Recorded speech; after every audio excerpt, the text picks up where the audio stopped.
From the City of Angels off the Pacific Ocean, good morning, good evening, wherever you may be, across the nation, around the world. I'm George Norrie, and welcome to Coast AM. Next hour, vampires, demons, and communication with the dead with author Konstantinos. I'm looking forward to this one. Well, here's some important news you need to know.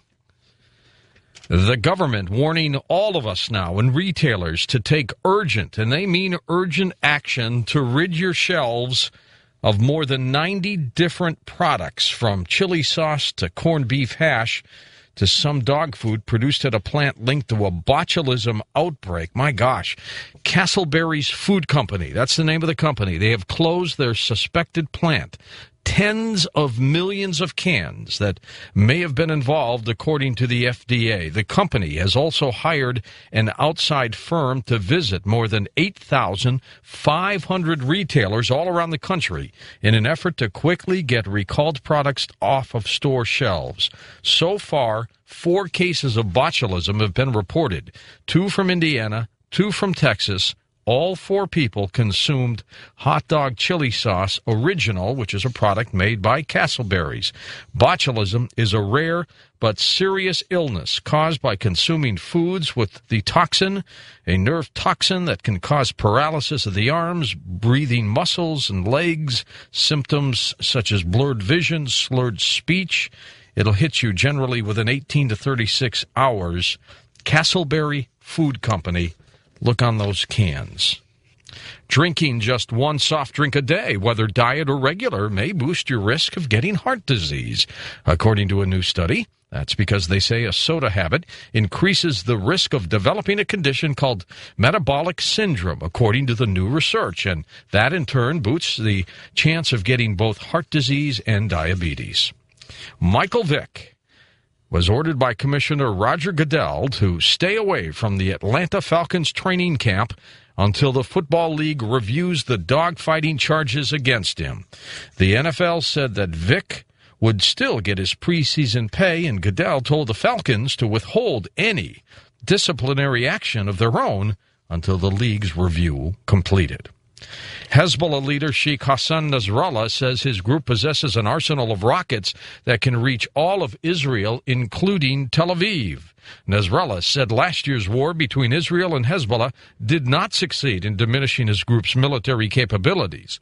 Repeating earlier claims, the Hezbollah leader said his group could already have fired at Tel Aviv last summer during the conflict, but had avoided doing so. This is an interesting twist to the Iraqi war. Fed up with being part of a group that cuts off a person's face with piano wire to teach others a lesson, or cooks children, dozens of low-level members of al-Qaeda in Iraq are daring to become informants for the U.S. military in a hostile Baghdad neighborhood. The groundbreaking move in Dora is part of a wider trend that has started in other al-Qaeda hotspots across the country, and in which Sunni insurgent groups and tribal sheiks have stood together with the coalition against the extremist movements. Interesting twist there. In England, servicemen and firefighters are battling to protect the electricity supplies to 500,000 people as the highest floodwaters in memory continue to rise. The government announced an independent inquiry as water levels in the Thames and the Severn exceeded those of the devastating floods of 1947 and were forecast to rise 20 feet higher than normal. More than 10,000 families have been left homeless in the western part of the country and the Thames Valley over the past 4 days. Electricity supplies to 50,000 homes have been cut, 150,000 homes left without water. The floodwaters continue to increase in the United Kingdom. In Deerfield, Florida, a 36-year-old diver was killed after lightning struck his oxygen tank. He and his friends were diving near a boat in the Deerfield Beach. When he surfaced, lightning struck his tank. He was pronounced dead on his way to the hospital. Now, Richard C. Hoagland has sent me an email, and then he pointed out a story that I knew about because this happened in St. Louis over the weekend. And he said, George, I think something's happening because of your Ouija board show, the show that we're going to do on Wednesday. And you know what? Richard might be right. And I want to tell you some of the things that have been happening. There's no question in my mind that, again, the Ouija board is a toy, and it's the individual that lets in any of these spirits, these bad spirits. But something is happening to people I know and people who have been associated with this show very recently. And I want to just go through this very quickly for you. First of all, over the weekend, hundreds of people were trapped inside the Gateway Arch. That's the big arch in St. Louis. I know that well. I've been up it before. The arch goes 630 feet up in the air. It's huge. Some people were stuck in there for 3 hours with an electrical failure. And it's weird that it would happen in St. Louis, my hometown there. My daughter calls me this morning. Her dishwasher blows up, flood in her kitchen. Accidents reported, and Archbishop James Long, who was on the program last week, who warned about the Ouija board show. His family has been involved in a critical car accident, and he's going to come on the program briefly Wednesday to talk a little bit more about that. I am beginning to think twice about this program, which is still scheduled, and we will still go on with it. But I've got to tell you, I am really thinking twice that friends and people I know are getting affected, and I'm also concerned about you. If you go up to the coasttocoastam.com website, take a look at the listener's email photograph, an unbelievable picture of what could very well be an angel on the water. It's shot by a fellow by the name of Ron. We won't give out his last name, but go take a look at that picture. And also, well, the time has come. Our dear friend Mark Zicree recently co-wrote and directed an upcoming Star Trek New Voyages episode called World Enough and Time, starring Star Trek alum George Takei. And both of them are next on Coast to Coast AM. And also, we'll take your phone calls with both of them later on this hour. This will be a real treat for you. And then I've got a little surprise, a promise I made on the air a few months ago to an individual. We'll be back in a moment on Coast to Coast AM. Well, here's a real treat for those of you who are Star Trek fans, and of course you listen to Coast on a regular basis. Of course, you know Mark Zicree. He's been on the program before. He's got more than 100 dramatic television credits to his name, including episodes of Star Trek, The Next Generation, Deep Space Nine, Babylon 5, of course, Twilight Zone, Sliders. Mark has served on staff of 4 series, which include Sliders, Lazarus Man, Beyond Reality, Friday the 13th, the series. Beyond this, he's written 7 pilots, and Mark has been a commentator for 3 years on NPR's Morning Edition. He's also the author of the best-selling The Twilight Zone Companion, and has written for virtually every major studio and network, and his work has been nominated for several awards. Mark Zicree. Hey, Mark, how are you? Very well, George. Okay, and we've got a great surprise here. George Takei, best known for his portrayal of Mr. Sulu in the acclaimed television film series Star Trek, has more than 30 feature films and hundreds of television guest starring roles to his credit, currently appearing as a recurring character on NBC's TV Heroes. We'll talk with him a little bit about that. In that, he's the father of a time traveler. George's acting career has spanned 5 decades, and he's grateful for his association with Star Trek TV's sci-fi show and the character he portrays. Originally the helmsman of the starship USS Enterprise, Mr. Sulu was promoted to captain of the USS Excelsior in Star Trek VI, The Undiscovered Country, released in 1991. George reprised his Captain Sulu role in a Star Trek Voyager episode titled Flashback. That was in 96. And the great part about all of this, in addition to his acting career, he gives back. He's been involved in a lot of civic affairs. George Takei. Hey, George, how are you? Good evening. How are you? Good. Great first name, My whole George. galactic biography. I love it. Okay, Mark, we've got you here in George. You got to tell me, how did this relationship develop to do this new Star Trek episode? Well, I've wanted to work with George Takei for a very long time, ever since I interviewed him when I was writing The Twilight Zone Companion, because he was on one of the great classic episodes of The Twilight Zone called The Encounter. And I learned about these fans who were making their own Star Trek episodes, and the quality of them was just staggering. The effects were great, the costumes were great, the writing was very fun, very entertaining. And 30 years ago, a friend of mine came up with a Sulu story for a Star Trek show that never got made, a series called Star Trek Phase 2.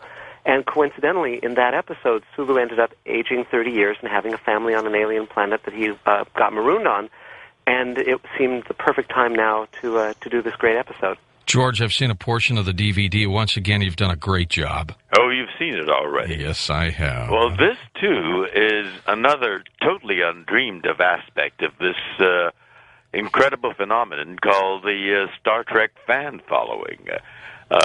This new Star Trek New Voyages series is really a work of passion. The people who discovered Star Trek back in 1966, when they were in high school or college, went on to pursue their various independent careers and became very successful. But nevertheless, 40 years later now, they're still Star Trek fans. And when the last of the Star Trek spin-off series went off the air, Star Trek Enterprise, they didn't want to go cold turkey.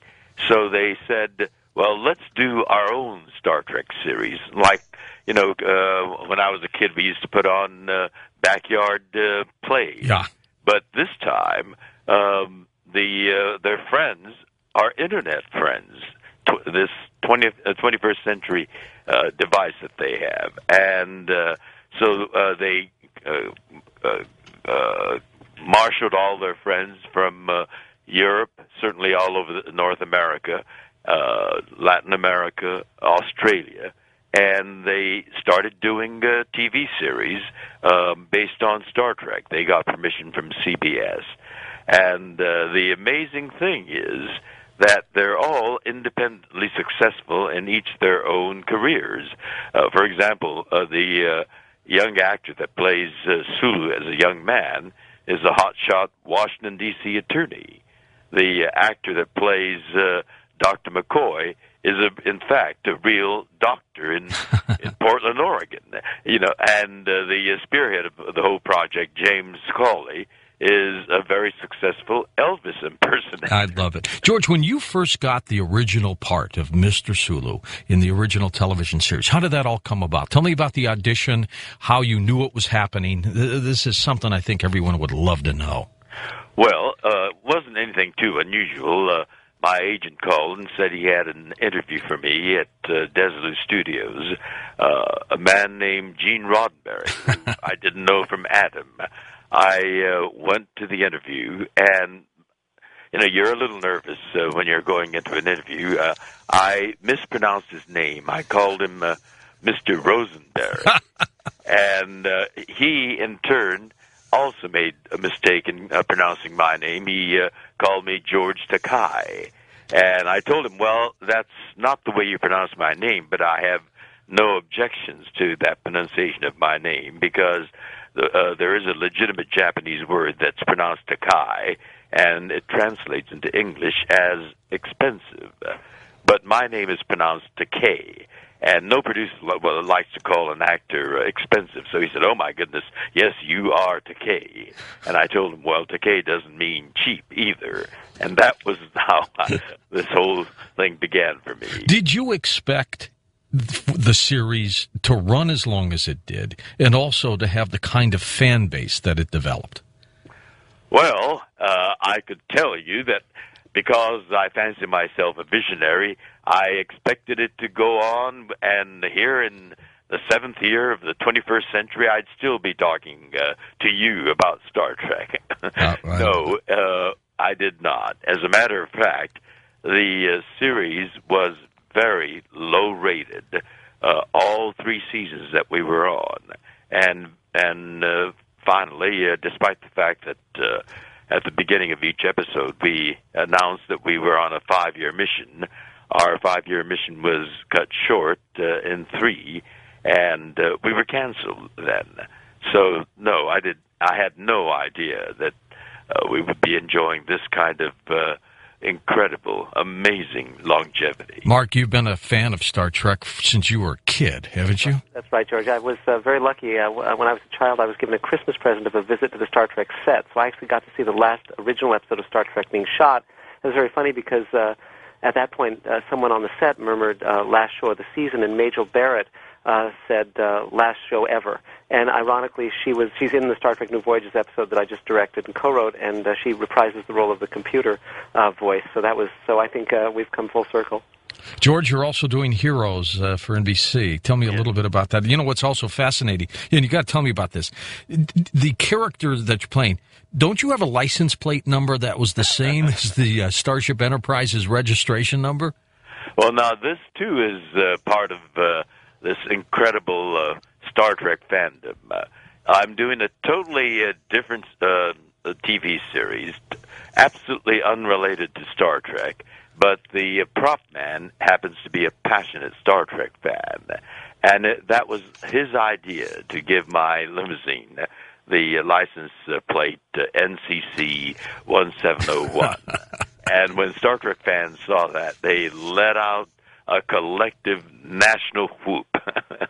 George and Mark, we're going to keep you for phone calls in just a second here, up until the top of the hour. We're also going to talk a little bit about a contest associated with this new Star Trek episode and a little bit more about this. I want you to listen to this clip. About a month and a half ago or so, an individual called my program. He suffers from epilepsy, but his lifelong dream has been to do radio. As a matter of fact, he's doing an internet radio show now. His name is Michael Johnson. I want you to just hear this clip when he called in, because he's going to take the next couple of minutes to chat with both of you. Yeah, this is Mike from South Carolina. Hey, Mike, what's up? Oh, I got to tell you, I'm a new listener, but I just love your show. How'd you find us, Mike? I have a friend of mine in Oklahoma that told me about you. That's good. Word of mouth. I like that. Yes, well, I used to be in radio also, but I am no longer on-air reliable, so... You sound like you used to be in radio, though. Excuse me? Give me a little coast-to-coast line or something. You're listening to Coast to Coast with George Norrie, AM. Not bad, Mike. But I want to let you know I do love your show. I'm no longer able to broadcast, but I am trying this internet broadcasting. Good for you. Now, let me put you on hold. Yes, sir. And I'll tell you what we're going to do for a segment one day. I'm going to have my producer, Tom, talk to you, and this is what we're going to do. I'm going to let you co-host a segment with me. You want to do that? Oh, I would love it. And, Michael, as you know, I keep my promises, so we've got a few minutes here for you with Mark Zicree and George Takei. Have at 'em. Hello, George, and Mike. Mark, excuse me. Glad Good to hear evening. you. And first off, I wanted to make a correction here. When I gave this shout-out, I messed it up, so I want to do it real quick. You're listening to Coast AM with George Norrie. That's all right. There. I have a question for George, please. Uh-huh. Which George? There are two of us here. Well, Mr. Sulu. There we go. Yes. Yeah. One of my favorite movies of all time is The Green Berets. Ah, yes. And I have to ask you, and also I have a listener on my radio station on the internet that said you have to ask. So, what was it like working with John Wayne? The great John Wayne. Well, we all know what John Wayne is like on screen. Well, he's one of those remarkable people who's exactly the same off screen as he is on.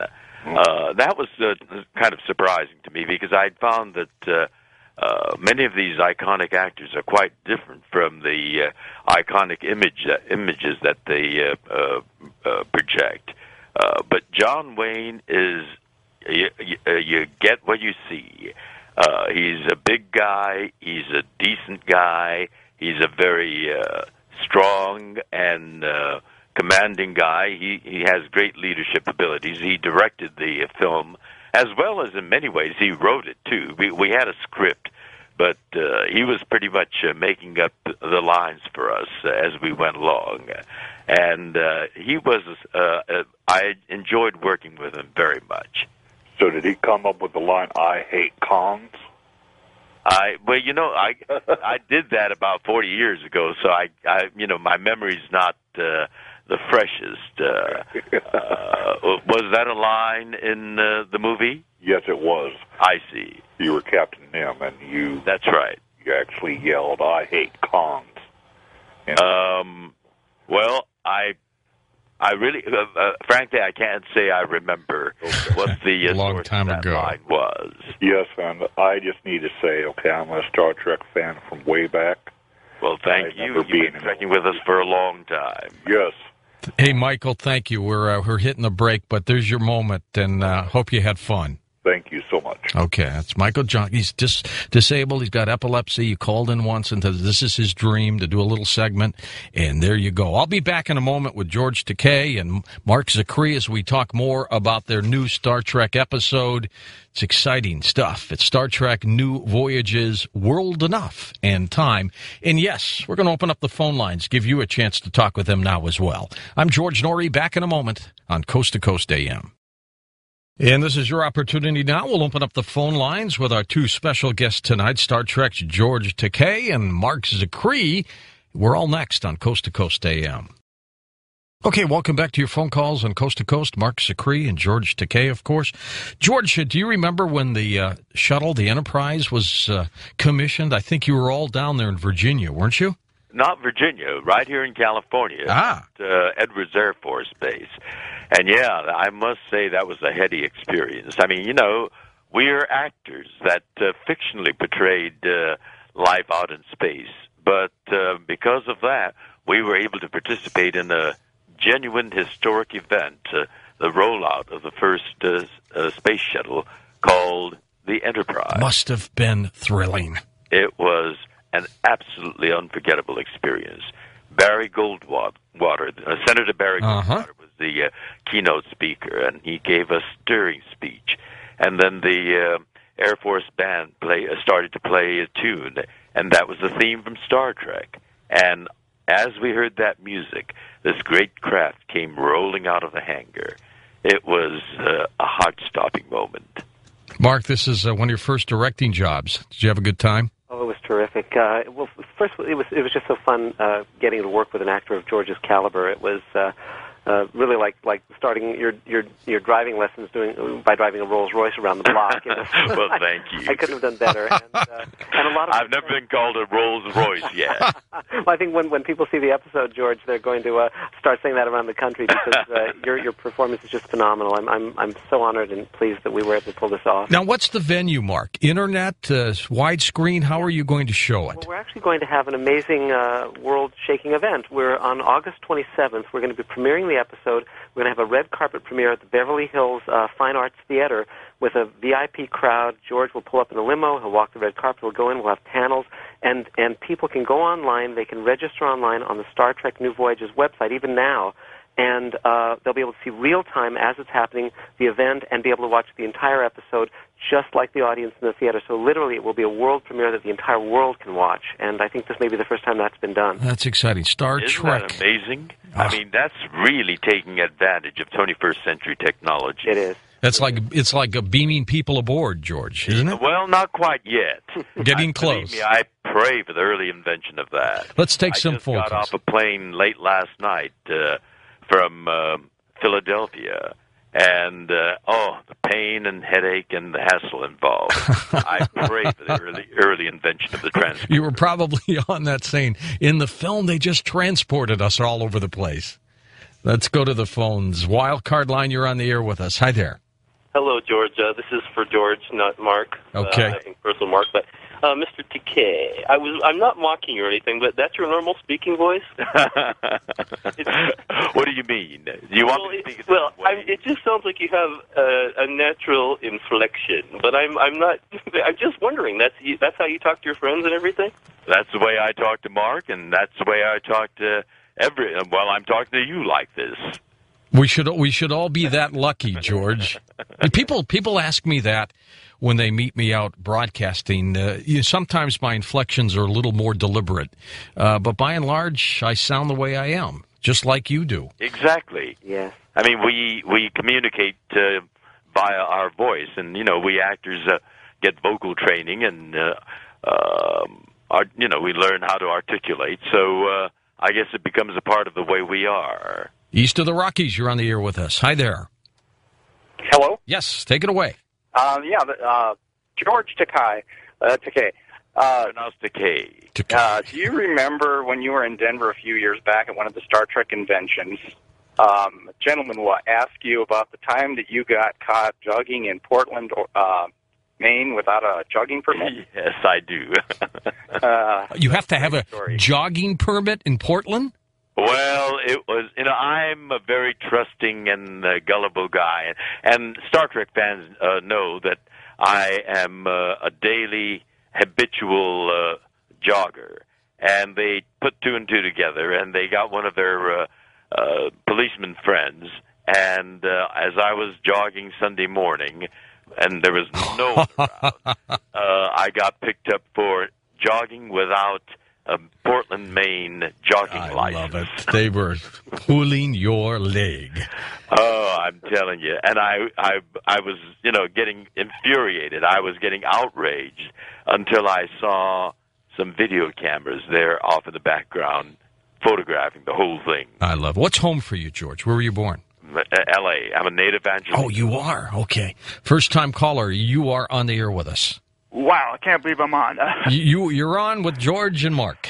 Yeah, my question is for Mr. Takei. What would you like to see for the next Star Trek movie that they're talking about making? Would you like to see a continual of the original series or a fresh start? With the new Captain Kirk and Mr. Spock and Mr. Sulu and... Well, what I understand is that it is going to be the original characters, Kirk and Spock and so forth, but it is a prequel. So, we're a little bit younger than you saw us back in 1966. And, in fact, the actors are 40 years older, so they absolutely have to cast younger actors who... look like us. I understand that J.J. Abrams, the director, is calling a press conference this Thursday, and so do watch for that. He will be making some major casting announcements then. It's exciting. George, would you do another movie with the remaining original cast if they put one together? Oh, I would love to. I love my character, Sulu, but, I really have had my dream come true already with World Enough in Time. Mark found this story, and he got together with the original writer who put that story together, Michael Reeve, and created my dream role. Sulu ages 30 years, and the character developments, the human relationship is very full and touching, and the kind of dimension to the characters is so rich. I couldn't ask for another role as Sulu better than this one. And Mark, you shot this in high definition, did you not? Yeah, because the previous episodes of Star Trek New Voyages, they'd done 3 episodes before I came aboard, had been shot in mini DV. But my goal was to make it the equivalent, absolutely at the highest level of production, equivalent to a network show. So we shot high def, A&B camera. We have 700 effects shots. I brought a whole bunch of Oscar and Emmy winners aboard to do in every level of cast and crew, and many of my friends who work on the Star Wars films and Battlestar Galactica and so forth. And Michael Reeves and myself, Michael's an Emmy winner, we both wrote for Star Trek The Next Generation. Our goal was to write it exactly as if we were writing for a network show, and we didn't step down from that at all, and I think people will be really blown away when they see it. When we've been screening it for people, they're in tears at the end. They're so moved. Mark, I know you have a contest going for Star Trek New Voyages on the website, and people can fill that out to get a trip there. That's exciting. On your next film, what you've got to do on this program is get a coast-to-coast listener a role in the movie. That's a deal. Even if it's a quick thing. Absolutely, George. We'll definitely do that. But you mentioned the contest, and we're announcing it for the first time anywhere in the world on Coast to Coast, because I have such fondness for you and your show, and I really wanted to roll it out on Coast to Coast. And what we're doing is people can go on to StarTrekNewVoyages.com, or they can also mail in for the contest if they're not online. And the lucky winner, so anyone in the U.S. can enter if they're 18 or older, and they'll be flown to the premiere August 27th. They'll get to be at the VIP premiere and have dinner with me and George Takei and others of the cast and crew, and it'll be the full Hollywood experience, seeing World Enough in Time. Cool. Now, 27th or 23rd? It's August 27th. Sorry if I said the 23rd. It's August 27th. Is it? I thought it was the 23rd. Yeah, I thought it was the 23rd too, Mark. Oh, I'm sorry. It is I'm sorry, George. Both Georges are correct. It's August 23rd. I'm always watching out for you, Zachary. Thank you. I was speaking metrically, and so it's August 23rd, and 1 month from today, and it'll be quite an experience. And so they just have to go on to StarTrekNewVoyages.com and register, and off we go. George, would you take a trip to the moon or somewhere if they were offering that? You know, I really would like to. And certainly a U.S. senator, a former astronaut, did it in his 80s. Yes, he did. If he can do it, I know I can. That'd be exciting. Let's go to our East of the Rockies line. You're on Coast to Coast with us. Hi there. Hi, my name is Barbara. Hey, Barbara, where are you calling from? I'm calling from Myrtle Beach, South Carolina. Wonderful spot. Go ahead. I have a little story to tell you about Star Wars and Star Trek. Uh-huh. My husband used to be, he's passed away now, but he used to be a film driver. And he used to deliver the film all through New Jersey. Oh, sure, yeah. And he had taken Star Wars or Star Trek, I think it was Star Wars. I know it was Star Wars. He took Star Wars out to a drive-in theater. And all of a sudden, we delivered it and came back, and we got a call the next day from the studios. Where was the film, and where did he take it, and what time was this, and the whole bit. And they came down to talk to him, and the FBI was there. Oh, my. Somebody had stolen it out of the drive-in theater, and what they were doing at that time, I'm going way, way back, they were making copies of it. Pirates, yeah. And then after that, what they were doing is they were melting the reels down to silver and selling it. So when Star Trek came out, they had the FBI standing right there while he loaded his truck up to deliver. And we were under FBI for a while. That's a great story, Barbara. All right, thank you. Let's move to our wild card line. You're on Coast to Coast. Hi there. Hi, is that me? Yes, sir. If you are who you are, it is you. Okay, let me take off. George, it's Star Trek Steve in L.A. Hi. Hi, George Takei and George Norrie. What a nice time to get through. George, I don't know if you wouldn't know me by name, Steve Hershon, but I worked on all the shows that Rusty Meek did, and I did Silent Bits. I was in the one Trouble with Tribbles. I bring Stanley Adams in. Oh, did you? At the end of the show for the hearing, and just several things. So I just wanted to say hi. And well, good to hear your voice. Oh, yeah, I can't believe it. Why do you call yourself Star Trek Steve? Well, because I've been in 10 episodes. He's got a Star Trek connection. He's been in almost episodes as many as you have, George. Well, he wears it with pride, I can see. Well, if you remember the episode Obsession with Stephen Brooks, sure. I materialized on the planet looking for that invisible cloud. Yep. Yeah, and I died solo on the screen. It'd be great to see you again someday. I love it. How did they get the name Sulu? Sulu. Well, Gene Roddenberry's vision of the show was to have that diversity visibly depicted. His philosophy was that the Starship Enterprise was a metaphor for Starship Earth, and the strength of our starships lay in its diversity coming together. And so my character was supposed to represent all of Asia. Uhura represented all of Africa, and so forth. But Asian names are nationally specific. Like Tanaka is Japanese, Wong is Chinese, Kim is Korean. And he wanted a name that suggested all of Asia. And it was a real dilemma for him, but he was staring at the map of Asia and trying to figure it out. And then it dawned on him. Here's this sea in the south, near the South China Sea, called the Sulu Sea. And he thought, the waters of the sea touch all shores. What a genius. And so that's how the name Sulu came about. What a genius. West of the Rockies, your turn. Hi there. Hello, George and Mark. Hello. Hi. How's everybody doing tonight? Good. Great. I always seem to get in right around the moon landing anniversary, give or take a couple of days. This is Bill and Phelan. George, I know you. You know me. Planet of the Apes. Yes. Used to work with Paula Chris. Yes. How you doing? Good. I'm talking to George Takei, so yes. George knows me too. Yes. Yeah. Anyway, years ago, I had been at Santa Monica College, and you had come there to speak.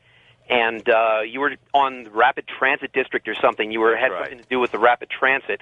And I remember a really interesting story that you told about how you were on the Star Trek animated cartoon series at the time, and because your voice was featured on the animated, your political opponent wanted equal time, like a fairness doctrine type thing. Do you remember that? I sure do. Actually, I was running for city council at that time. It was before I served as Mayor Bradley's appointee on the Southern California Rapid Transit District Board. And once I declared my candidacy, the local station that was running the reruns of Star Trek unfortunately ran an episode of Star Trek in which I was on for 17 minutes. And all the other candidates running for that same office claimed equal time. It's a Federal Communications Commission ruling, but it is not equal time, because based on the 17 minutes I had, mouthing lines that were written by writers and playing a character created by Gene Roddenberry, all these other candidates were able to get 17 minutes as themselves, John Jones, and talk on issues. My name is John Jones, this is the way I feel about taxation, or my name is Mary Smith, and this is the way I feel about education. And so the station pulled all the episodes that I was in, and at the same time also the animated series were running, cartoon pictures, with my voice speaking. And they had to black that out, too, only in Southern California where I was running. It was really a stupid ruling that still exists today, and I think it's really got to be changed, because in no way can it be justified as equal time. George, in your entire career, what one episode, what one occurrence has stayed in your mind, really, all your career? You mean in terms of the challenge and the richness? And what's affected you the most? Well, certainly in the Star Trek series, it's this one, World Enough and Time. But in terms of a really very fulfilling role, it's a role that I did in New York on stage, A Year of the Dragon, which we later taped for the Theater in America series on PBS. Mm-hmm. And that was, to me, the most fulfilling role that I've ever had. Take a few more calls, and that'll be it for the night. Wildcard line, you're up. Hi there. Hey there, George, and Mark. How you doing Good. tonight? Go ahead. Eric, I'm calling from I-5 in California, driving a truck. And I just wanted to say to Mr. Decay, there is absolutely nothing wrong with your voice. Your voice I hope not. Your voice was my favorite voice on Star Trek. I enjoyed Star Trek. Return the compliment. I think you've got good taste. You did have that very distinctive approach. Well, I must say that writing for George, Michael Reeves and I both found that writing for George as Mr. Sulu in World Enough and Time, it was like writing for a wonderfully tuned musical instrument. We just knew that he'd be able to deliver the lines gorgeously, and he succeeded beyond our wildest expectations. Well, I'm really very flattered that coming from you, Mark. Yeah. Thank you, George. George, does anybody stay in touch with anybody else anymore? Shatner and Leonard and well, we've as a lost matter one. of fact, I just came from a Star Trek convention in Philadelphia, and Leonard was there, and Bill was there as well, and I had a nice conversation with Leonard. And the weekend before that, I was given an award in San Francisco, and Leonard was nice enough to fly in and present me with the award. Well, that's great. Leonard's a very good friend. I run into Walter Koenig out here in L.A. all the time, and of course we lost James Doohan, and his ashes went up there. Well, they're both and back down again. Very good friends. Or Jimmy was a very dear friend. I used to call him my favorite drinking buddy. And Walter I talk to on the phone quite regularly. George, I want to thank you for being on the program. You're invited back, my friend, anytime. And you too much. As well, Mark Zicree. You know that. Thanks. It's been a pleasure. Thanks, Mark. And again, their website linked up at coasttocoastam.com, Star Trek New Voyages. synchronicity.com. And you can register for the contest there and have some fun. And maybe you'll be fortunate enough to be invited to the August 23rd premiere and go have a great time. You really enjoy it. And two delightful individuals, good. In a moment, paranormal researcher and expert on the occult, Konstantinos, joins us. We will explore, of course, vampires, the different types, the immortal blood drinkers, the mortal blood drinkers, and psychic vampires, the dead, and demons, and much more on Coast to Coast AM. Konstantinos is an occult writer. He's an expert consultant on occult topics, author of Vampires, the Occult Truth, Nocturnal Witchcraft, many more, The Popular Speak with the Dead, 7 Methods for Spirit Communication. A noted expert in white noise and psychic phenomenon. He has been featured in the New York Post, on the Ricky Lake Show, CNBC's After Hours, MTV's The Big Urban Myth Show, Sci-Fi Channel's Declassifying Evil, and the Discovery Channel's documentary Twisted History. Konstantinos is currently working on Demons, the Occult Truth, which will explore realities of entities and the ways they have interacted with humankind throughout history. And is this right, Konstantinos? Were you on about 11 years ago on the program? Yeah, I was on with Art Bell, August 96. God, long time ago. I saw your picture today. I thought, my gosh, you look like Chris Angel, an uncanny resemblance. Did you know that? Well, we're both Greek and we're both from Long Island, so that'll do it, I guess. Well, welcome to the program. I'm looking forward to this today, especially with some of the things we're going to be doing this week. I might take some of your advice. How did you get involved with all of this, the occult? That would actually be my Greek grandmother.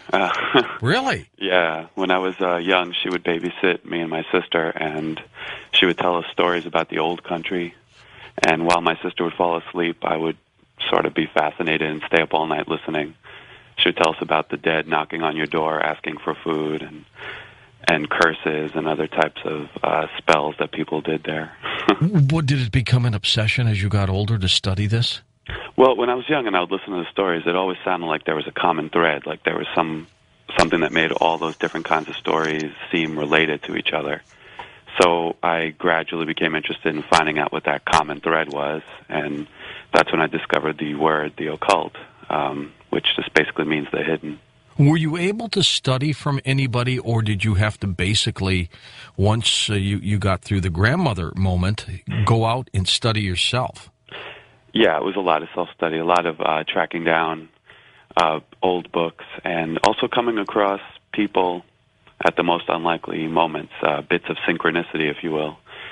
They just seem to come into your life when you need them. It's kind of interesting how that works out. You know, and I've noticed in your work, Konstantinos, you've touched on a lot of really the pluses and minuses of the occult and what's out there, like vampires, like speaking with the dead, summoning up spirits. All of them, I would guess, are pretty dangerous if you don't know what you're doing. Anything could be dangerous, I guess, if you don't know what you're doing.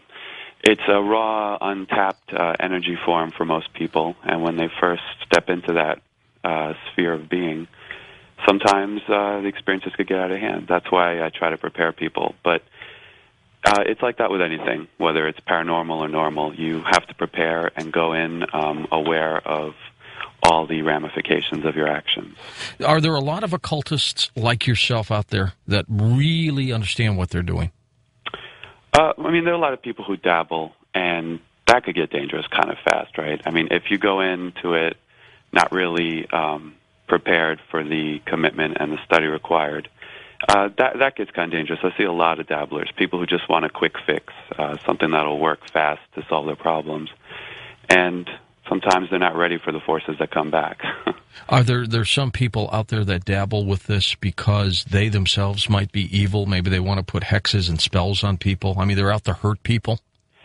Well, yeah. I mean, you can use anything for good or evil, really. And one of the most base emotions, I guess, is anger. If people are ticked off, they will look for the easiest way. Sometimes in some states, that's walking into a store where you can get a gun without waiting a few days. And in the case of the occult, people think that they could cast spells and destroy their enemies. But it's interesting how the universe sort of takes care of itself there. If you go into it with such negativity in mind, usually those forces end up coming back to haunt you. Tenfold sometimes, huh? Yeah. Yeah, I'm going to have you give us some examples a little bit later on. In this country specifically, are there a number of people or groups that are beginning to join together? We've got the one end, people who are ultra religious. Are there people who dabble in the occult and it's almost a religion for them? Sure. Some people approach it purely on religious grounds, like Wiccans, for example. For them, the occult and magic are intertwined with religion 100%. But there are groups now, I mean, the Internet makes it easier to reach out and find like-minded individuals. It's things that used to be extremely obscure can now amass relatively large numbers of people in a short period of time using something like a website or a forum. You can call together even 10 or 15 people and end up with something kind of impressive. Lots of things we'll be doing on Wednesday, and I'm going to get your advice later in this program because I'm beginning to change my mind somewhat. You have done a lot of work in summoning up spirits. We'll talk about that, but let's spend a little time here, if we can, Konstantinos, about the vampires. You basically have broken down vampirism 3 different ways: immortal blood drinkers, mortal blood drinkers, and psychic vampires. Let's go through all 3 of them, first of all. Sure. The immortal blood drinkers, what are they? Who are they? Well, the immortal blood drinkers, those are the ones that you end up seeing in most movies. They're the vampires of folklore, the risen dead who feast on the blood of the living at night to sustain their undead existence. They're the ones that the evidence sort of dies down a few hundred years ago, and they're the ones that most likely were believed in because of a misunderstanding of the death process. And we could talk more about that in a bit. The mortal blood drinkers are the sort of, I guess, people who feel the need to drink blood today. They normally dress like vampires and participate in like a lifestyle. It becomes a social, sometimes sexual act. And they're for the most part, harmless. I mean, they have consensual adults who donate their blood for those kinds of relationships. And the psychic vampires are the ones that probably have the most basis in occult fact. They're the ones who feel the need, either intentionally or unintentionally, to drain life force or energy from other living people. And they feel that it makes them more powerful than others sometimes. Sometimes they just really have the need because of a energy lacking that they feel. Would that include some people who probably don't even know they're doing this? Yeah, those are the ones I call the unintentional psychic vampires. People who are ill sometimes, especially if, let's say, an older person is ill and they're in a house with someone who's much younger and vibrant. Just through natural osmosis, energy flows that way in the universe. Now, the immortal blood drinkers, are they real, or is it all Hollywood? Is it all the old... Yeah, it seems to be mostly Hollywood. From what I found, all the evidence just, it dies down, like I said. It seems that when people would dig up corpses a long time ago because an outbreak of a disease would hit a village, they would find this bloated body with what seemed to be fresh blood coming out of its mouth and freshly growing nails and growing hair. And what was really happening was the skin would be curling back to reveal things like longer teeth and longer nails. And when they drove a stake in these things, they would groan, they would emit blood. But it was really a physiological process. Okay. Vlad the Impaler, though real, wasn't a vampire. No, although there's the fun folklore, fun, I guess, if you like vampires, that he would sometimes dip bread into blood of his victims or just drink it straight from a cup. I mean, he was ruling at a time where keeping order required extreme measures, and his favorite method of punishment was impalement. And it is true that a lot of people saw him as a hero because he kept things in order. I mean, he would leave coins at a well and hide in the bushes with his men to see if anyone would take them, and no one would because they were too afraid of being impaled. The old finders keepers didn't hold up with him, did it? Yeah, no. I guess you could consider him then a mortal blood drinker, right? You could. I mean, if the stories are true, it's hard to say. Some things get better with retelling, and just because because of those types of associations that he had in that area. Was he involved in supernatural forces? Was he larger than life? That kind of stuff intrigued Bram Stoker, and that's why he chose him as his fictional vampire. So it's not, certain whether or not he actually did do the drinking. But. So you're pretty sure then that we don't have some 1,000-year-old vampires roaming this planet right now? I think by now they would have sought me out, right? Yeah, they would have. In one way or another, they would have come after you. Yeah, that's true. The mortal blood drinkers, are these the people, Konstantinos, who go to the dentist and get, those vampire teeth capped on their teeth? Oh, sure. Some of them do. They don't really work too well for quote-unquote feeding, some of those things. They actually cause a lot of pain and discomfort. So even the ones with the best fangs usually end up drawing the blood out with something like a normal syringe and drinking it out of a glass, or making little slits with a razor or a sharp lancet or something like that. But they do it as living part of the magnetic lifestyle. They'll put in contacts to make their eyes look like giant black spheres, and they're all enwrapped in the mystique too. And I guess that's okay. People do all sorts of things to express themselves. But what's interesting is most of the immortal blood drinkers, they do start to dress that way and act that way after they've discovered Anne Rice or some other vampire first.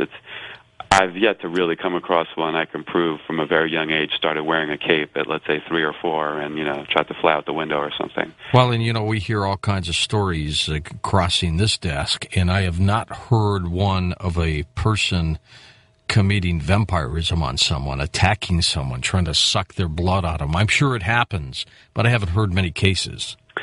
Yeah, every once in a while you hear one. There was a few years ago.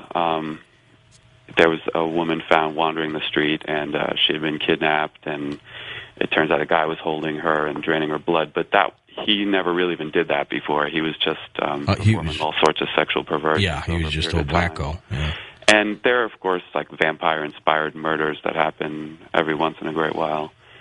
But usually you'll find that they're disturbed people committing those acts, right? There are people who go into a school with a gun. I suppose that's a different kind of disturbed act too.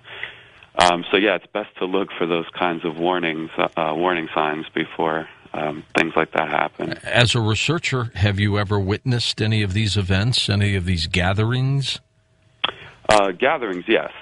Violence, I've been lucky enough to not see. But yeah, mostly. I've been invited to events.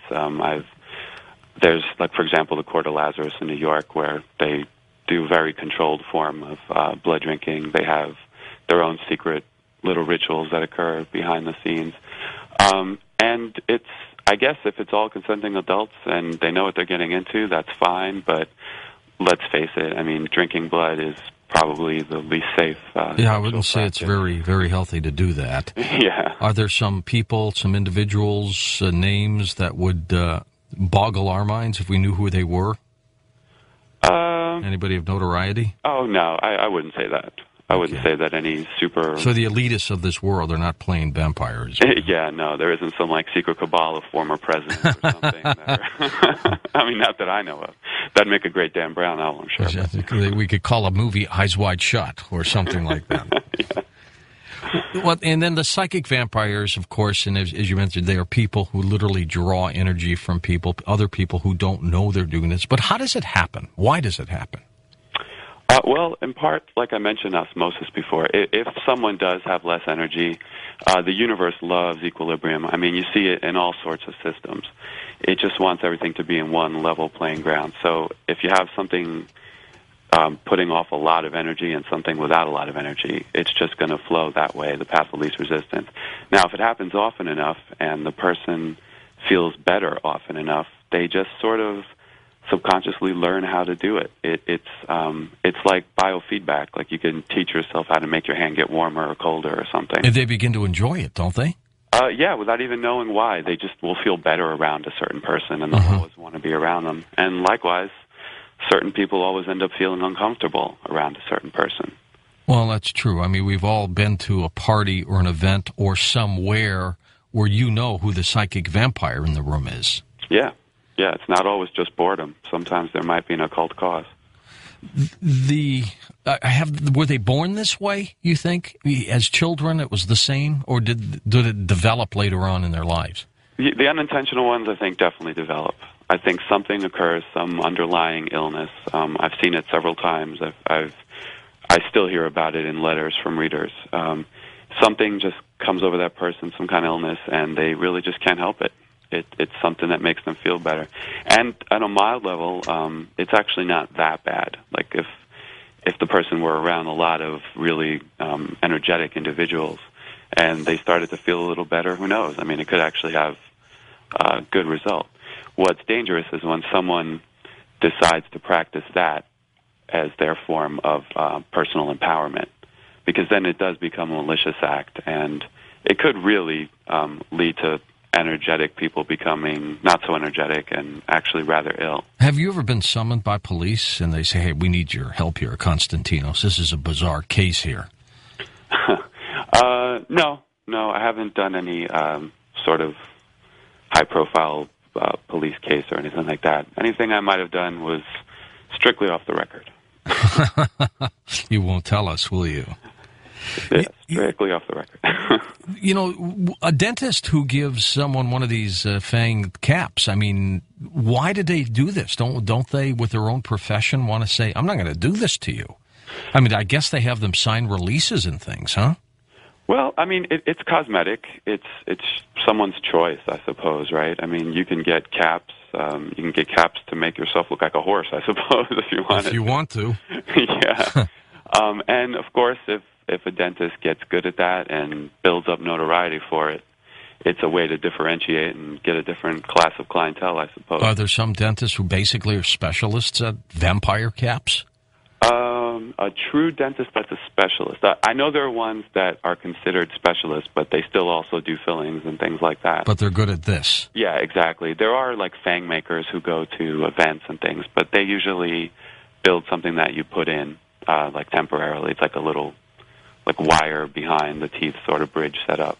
Do some of these mortal blood drinkers play the game of they don't go out in the sun either or anything like that? Oh, sure. And really? Someone will tell you that was one of the first symptoms to manifest from a young age. But usually when they're studied or their blood is analyzed, they'll find that there's really no underlying physiological cause. I do believe in most cases it's psychological.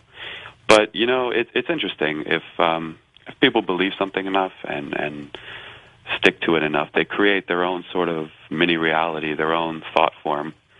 And a lot of what I found in the occult is you can very much create your own reality. So even though these kids aren't going to live forever or probably fly anytime soon, they may start to experience certain phenomenon that will make them believe that maybe something deeper is going on. And it is all self-induced, and it doesn't have to be self-induced in the guise of vampirism, but it happens.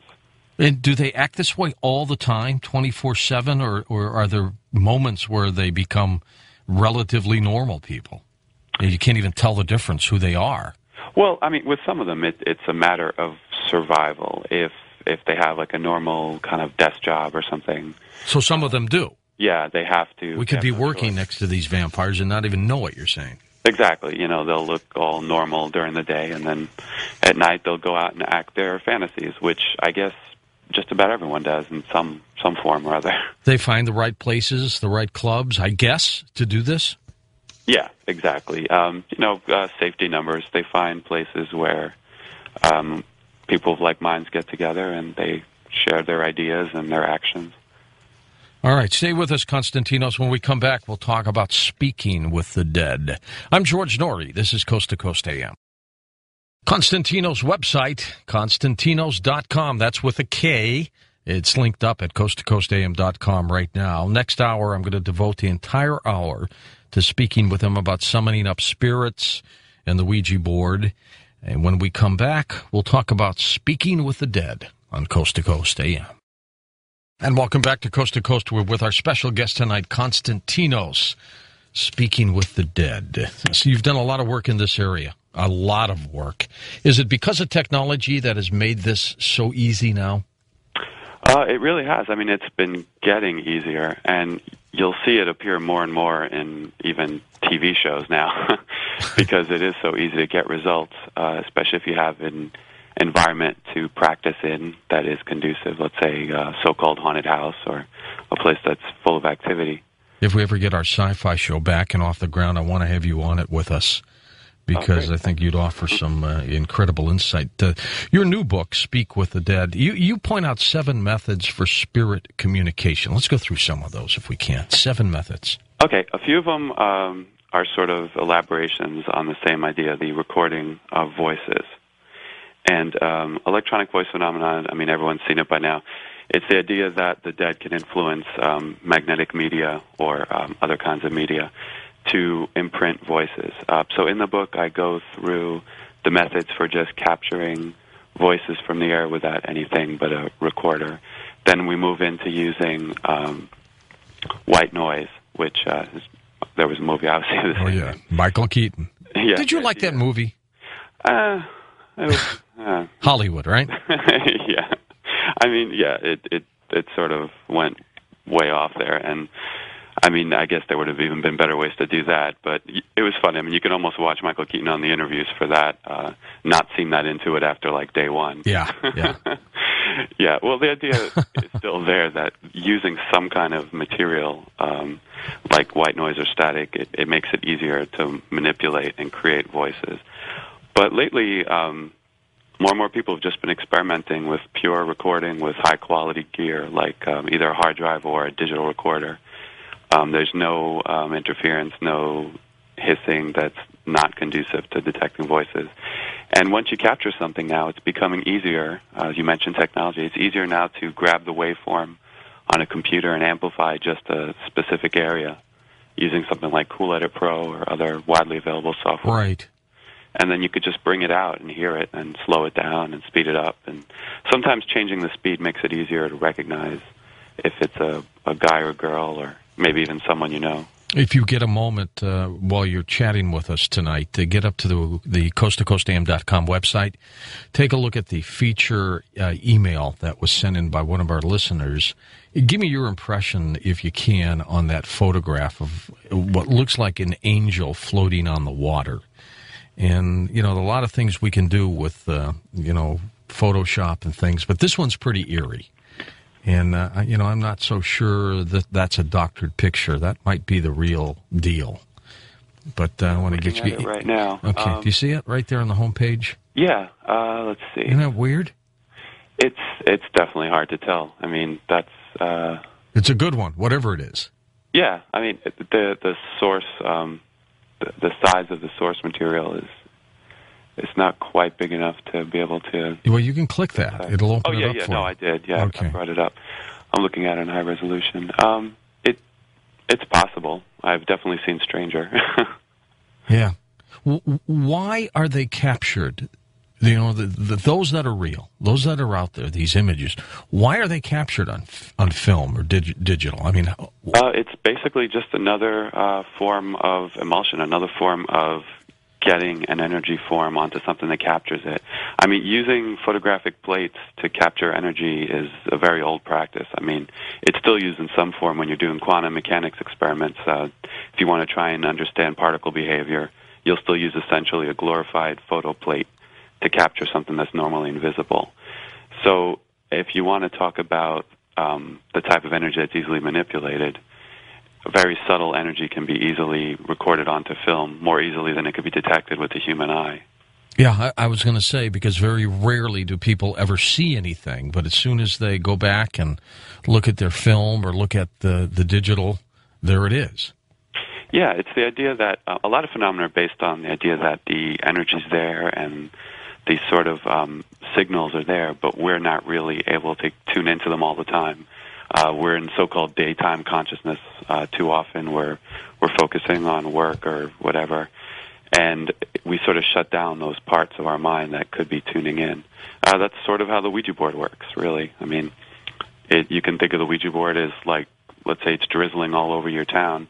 That water won't really do much, but if you had a giant funnel and you tuned it all in like a laser beam, it would blast a hole through the ground. That's sort of how a Ouija board works. Yeah, we'll get your take on that next hour, and I'm looking forward to that. Now, the EVPs, those sounds, some people have said, Konstantinos, that really what these are sounds coming from another dimension. I tend to think it's a ghostly sound on some kind of entity that is still here that hasn't moved on. What's your take? It could be from another dimension, but it's defined dimension, right? Like some people's theories of the afterlife are that it's just another dimension. True. There's the idea of just multiple possibilities, parallel universes. In science, there's the principle where if you don't necessarily observe something, it exists in multiple states of probability. So if there's multiple parallel universes like that, sure, we could be picking up those voices. We could even be picking up people who recently died here but maybe didn't die in one of those parallel universes. It's certainly possible. Are the voices always out there? We just haven't heard them, or we haven't recorded them, or do they pop up when they are asked to? I've definitely found that the experimenter affects the experiment when it comes to EVP, just like a lot of other bizarre phenomena. If you have this sincere intent to try and capture these voices, they do seem to manifest. Now, is that truly a supernatural thing? Not necessarily. That happens in even simple particle physics experiments. The experimenter wanting a particle to go one way or another can make it go that way. So there's definitely something going on there with our intent sort of reaching out and meeting these other minds and getting them to respond. Must the person have died in that location for that entity to appear as an EVP, or are they just scattered all over the place? Yeah, I've seen results at graveyards. I've seen results just with an item that belonged to the person. I've seen results with just a photo, which leads me to believe it might have a lot to do with the mind of the experimenter. You sort of tune in and use that as like a focusing point, something to reach out with. I was going to say that with so many billions of people who have died over the eons, why aren't we having sound clutter, with voices everywhere, stepping on each other? You could barely understand them because they're all talking. Well, I think they would be broadcasting using a part of the electromagnetic spectrum that normal radio doesn't pick up, normal TV doesn't pick up. And I think our minds are more finely tuned, and they can, through something like a photograph or a place or a piece of clothing or something, reach out and try and connect and make that link. I definitely don't think they follow the normal laws of, the FCC's regulation on broadband. Yeah, exactly. Another way, of course, to try to contact the dead is telepathy. Yes, definitely. And some people who start with electronic voice phenomena, and there's a reason I put those methods in that order in the book. If people start with trying to record voices, then they eventually find that they don't really need the tape recorder. Or sometimes they'll be recording and they'll just know what it's going to say, and they play it back, and sure enough, it's there. But they didn't hear it. They just sort of knew it was there. And after a while, sometimes people find that they can actually get the impressions, sometimes clear words or pictures. But they're usually not 100%. Sometimes they won't come at all, and sometimes the impressions will be there. They very rarely seem to come to perform for, like a television studio or something. What freaks me out is when I always hear the sounds of children. Not that it scares me, it's just freaky. It's sad. It certainly is. It's a very distressing thing to hear. And sometimes, I don't know if this will bring much comfort, but sometimes it's because the voice is just incredibly warbled or moving quicker. So sometimes if you play around with the speed, you see it might sound more like someone a little older. But yeah, certainly when it sounds like a clear child voice, it's a little freaky. Seances, you a believer in that? Yeah. It's one of those things that has been manipulated. Houdini had a great time exposing the tricksters years ago. Because a seance is a perfect place to do some fraud, right? It's a dark room. You're all sort of sitting around a table. Who knows what's going on behind the scenes, behind the curtains. But seances are also a great example of a bunch of people focusing on one thing and trying to tune into one thing. And one thing I've seen time and time again is that whenever an experiment occurs with a bunch of people involved, it's not just doubled or tripled if there are 2 or 3 people. It's more like quadrupled or maybe 10 times as strong. It's like an exponential increase. How important is the medium? I think the medium's important. Sometimes the medium's important just as a psychodramatic figure, someone who, if they have the right demeanor and seem to exude the right authority, other people in the room will focus better. They'll tune in better. But sometimes the medium's also the one who can do something with all that gathered intensity. The one person in the room who can pick up that weak signal that comes in. When you, and I'm sure you've been to a seance or two, do you look around to see if they're, setting up things or if they've got speakers under the table? Yeah, definitely. I'm a trained stage magician and mentalist, not because I put on shows in Vegas. You are Chris Angel, aren't you? No. But I learned pretty much the same stuff for a different reason. I like to be able to debunk. I definitely don't ever want to be taken, so to speak. Right. Yeah, if I'm going to study this and look for the truth, the last thing I want is to waste my time with a trickster. Have you caught some of them in the act?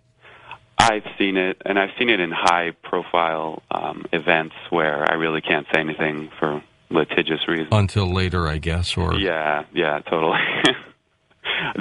Some of the people who have the most popular names in the field are definitely not legit. Really? Yeah. I'll just put this out there. If you were going to film an 8-minute segment where you're supposedly talking to someone's deceased loved ones, and it takes 45 minutes to film that 8-minute segment, what does that tell you?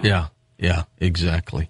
Have you ever heard of any situations where the individual is so obsessed with contacting their beloved one that they will spend hundreds of thousands of dollars with a medium to do this? Do they get taken that way too? Oh, sure. And the worst is when the person is sort of high profile and they don't realize that finding out information about them is way too easy. In that case, a medium wouldn't even have to, or a fake medium, wouldn't even have to resort to something like cold reading, which cold reading is, of course, now the new...